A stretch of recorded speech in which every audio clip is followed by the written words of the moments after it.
Morning everyone, myself Paika XMB and I am studying in MBA second year and today I am giving presentation on GST and my topics are Goods and Service Tax Network and the return under the GST.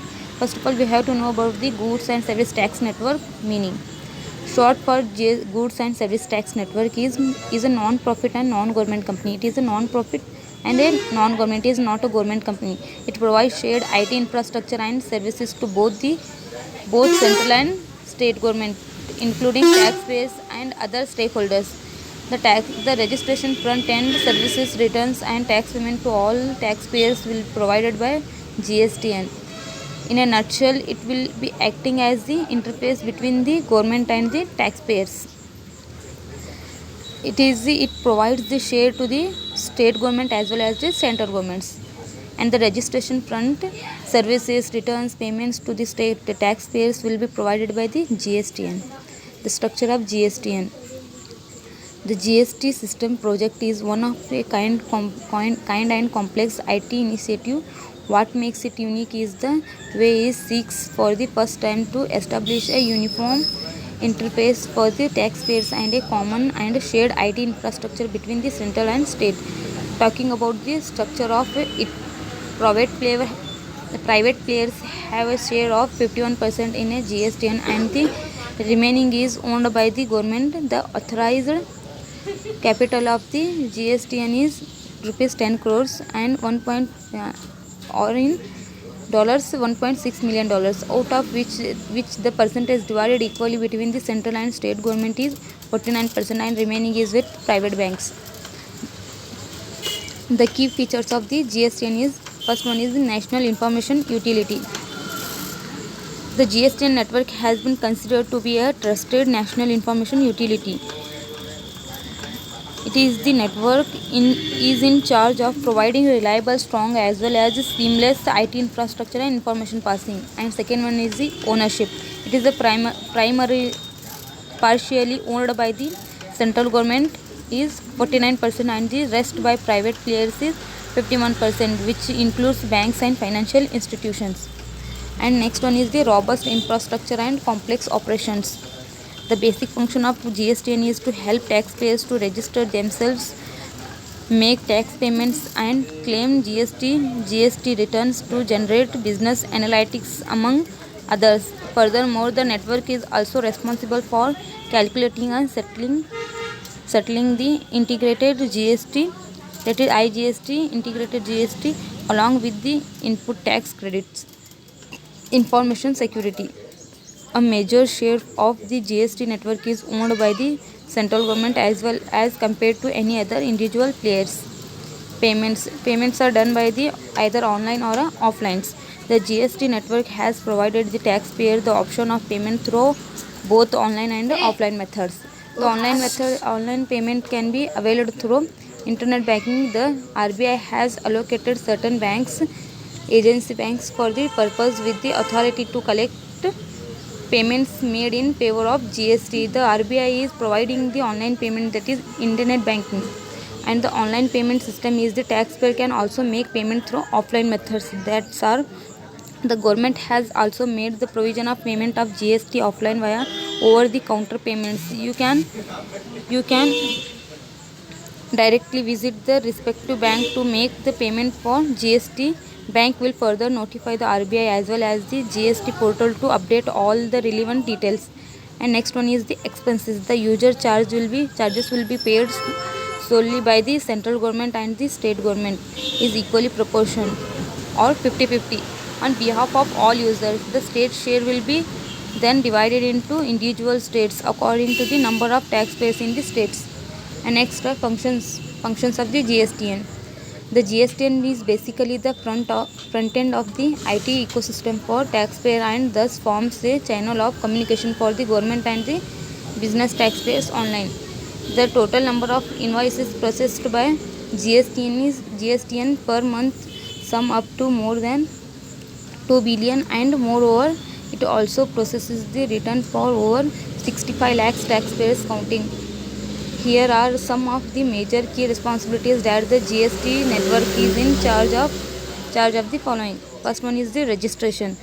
As mentioned earlier, the GST network is an online portal that forms the interface between the taxpayer looking to register GST under the new taxation laws and the government. GSTN issues the GST identification number to the respective taxpayer and file the information with the respect tax authorities once the registration has been verified. And next one is the invoice matching. That the GST network basically tallies the purchase invoices with the sale invoices to check for mismatches and fixes them so that the taxpayer can avail of the benefits of input tax credits. And last one is the return filing.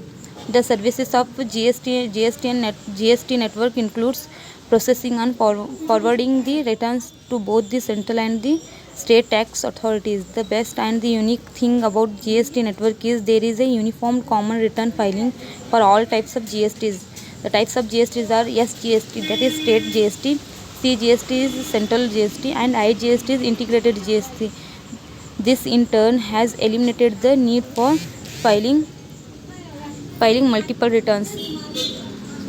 And some additional duties of GST network. Further to managing the basic tax filing and tax returns, there are a few more responsibilities of GST network that come along with managing taxation. There are as follows. Calculation and settlement of IGST. The calculation and settlement of IGST is done by the GST network. Integrated banking networks, that is agency banks with the payment details. Managing computation engine of input tax credit. Submitting the MIS reports to the government. Next topic is return under GST. Every statute requires the registered person to file the return in such format and within such time as may be prescribed in the specific statute. In the same line, the GST Act makes the provision for furnishing of information by taxable person through filing of returns. In GST, returns are self-assessed by the registered person. A taxable person can take help of GST practitioner in filing returns.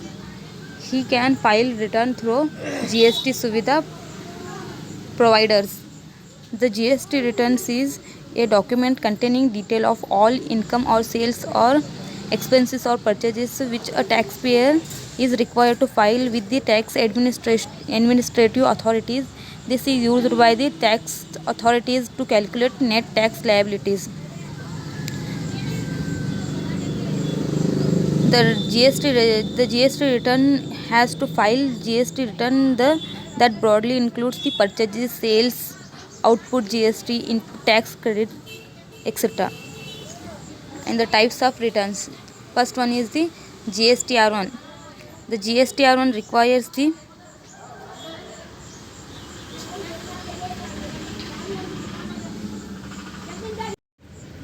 GSTR1. It requires the taxpayer to furnish details of outward supplies or sales. It requires the taxpayer furnishes details of outward supplies. Registered taxable suppliers should file details of outward supplies of taxable goods and services as affected. And for GSTR1, due date is 11th of the subsequent months. And next one is the GSTR2. It requires furnishing detail of inward supplies or purchases. The registered taxable receipts should file details of inward supplies of taxable goods and services claiming input tax credits. And for GSTR2, the due date is 15th of subsequent month. And next one is the GSTR3. It requires the furnishing monthly returns. Registered taxable person should file monthly return on the basis of finalization of details of outward supplies and inward supplies plus the payment of the amount of tax. The due date for the GSTR3 is 20th of subsequent month. And next one is the GSTR4. The return to be filed by composition taxpayers. The due date for the GSTR4 is 18th of month succeeding quarter. And next one is the GSTR5. Return to be filed by foreign non-resident taxpayers. Returns for non-resident taxpayer person. The due date is 20th of subsequent months. And next one is GSTR6. It provides the returns to be filed by any input service distributors. And the due date for the GSTR 6 is 13th of subsequent month. And next one is the GSTR 7, returns to be filed by a tax deductor. Returns for authorities carrying out tax deduction at sources, and the due date is 10th of subsequent month. And next one is the GSTR 8, statement for tax collection at sources. E-commerce operator or tax collector should file details of supplies effected and the amount of tax collected. The due date is 10th of subsequent month. And next one is the GSTR 9. GSTR 9 provides the annual returns. Registered taxable person should file annual returns, and the due date is 13th December of the next fiscal year. And the GSTR 10 is providing the final returns. Taxable person whose registration has been cancelled or surrendered should file final returns, and the due date is within 3 months of date of cancellation or date of cancellation order, whichever is later. And next one is the GSTR 11, inverse applies statements for persons having unique identification number, that is UIN. Person having UIN claiming refund should file details of inverse applies, and the due date is the 20th of month following the month for which the statement was filed. And the last one is the GST 3B summary. It provides the summary return for the month of July and August. Thank you.